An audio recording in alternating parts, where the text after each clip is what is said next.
If you go through Nepal's cricketing journey, for me, I spent almost 2 decades captaining Nepal from Division 5 to becoming an ODI country, and now when we look back at the timeline of where Nepal cricket's reached, it's almost impossible to think of the fact that there is no stopping of where we are heading towards, but at the same time it's very, very important for us to understand that there's a way of how we want to move ahead. To everybody present here, where we have played with, against, and we're working for the betterment of the game, the Festival of the Himalayas, the Nepal Premier League last year was phenomenal in every sense. Why? Because it has now captured the imagination, not just everybody inside of Nepal, but people from outside of Nepal as well.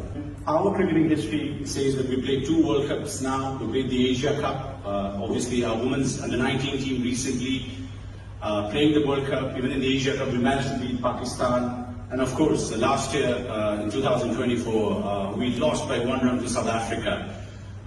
And the 8,000 Nepalese at the Dallas Cricket Stadium showed what Nepal cricket and what its strengths are all about. The NPL last year, I think we put in a lot of effort. We had 8 franchises with all of our local investors investing into the game. We had some of the biggest stars that are there available to come and play. Shikhar Dhawan, who just retired from the IPL last year, came in. Jimmy Neesham, who's played franchise cricket all over the world, finally won his first ever T20 championship, and that was in Nepal. And it was a story where I spoke to Jimmy. He said maybe that will happen at the base of the Himalayas, where when Nepal is renowned for its mountains, but now Nepal is also making its mark through cricket. We had Mr. Brian Charles Lara, who was there. I think he made a huge impact. We had almost all of our former prime ministers, and everybody coming to the cricket grounds. We had some of the most passionate cricket fans in the world. The Nepal Premier League last year, the trophy that you see has the rock on top of it, which was brought from the base of the Everest. One of the messages that we wanted to send the world was, if global warming is an issue, we want to make sure that, because Mount Everest is in Nepal, we also wanted to tell everybody that that trophy is going to be unique, and also be sending a message that global warming is here and we need to protect our environment.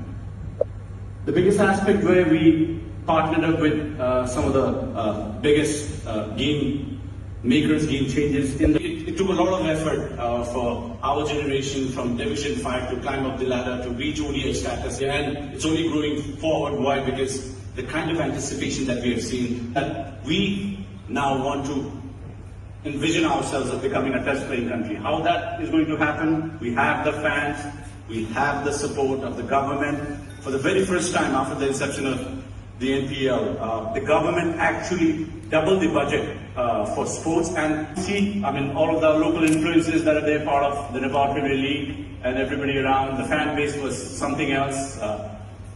And most importantly, there's this young boy who just captained Nepal in the recently under-16 championship, where 8 months ago he was nowhere to be seen. He was found from a talent hunt program, and later on he went on to play the under-19s and also went on to captain Nepal, and the next thing you know, he's won a championship already for Nepal. Women's cricket also is an important part of our growth.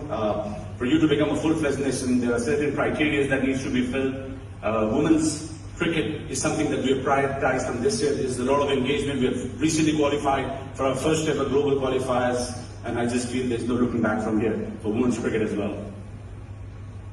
And of course, the Prime Minister and the government are currently putting in a lot of money to build our very own first ever flood-lit stadium. There's money being put in, there's investment from local.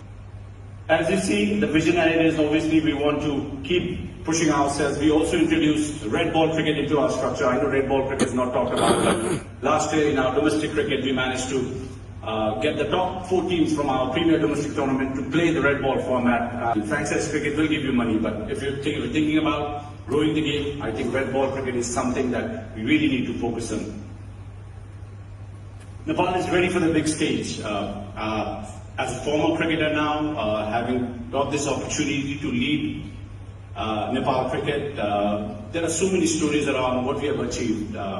Once upon a time, people never believed that Nepal could ever play any World Cup in any sport. But back in 2014, when our generation got into the World Cup, and it took us 10 years, and between we became an ODI country, and now, having played the World Cup last year, the qualifiers coming in this year, there is huge anticipation over where Nepal cricket is heading towards.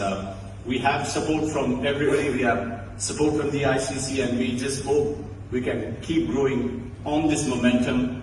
Nepal cricket is here. It's an impact that our tournament last year made, which has now made our cricket and our financial system very robust, very concrete, and I hope we can keep building on this. And to the ICC, we are just waiting to have some of the bigger teams come over to Nepal. We're playing the West Indies this September, our first ever series against a test playing country. Very, very grateful to the West Indies Cricket Board, and like I said, the more cricketing nations around us with some of the most passionate cricket fans and the backing of everybody back home in Nepal, hopefully Nepal cricket in the near future will become a test playing nation or a full member is what we strive towards and working towards.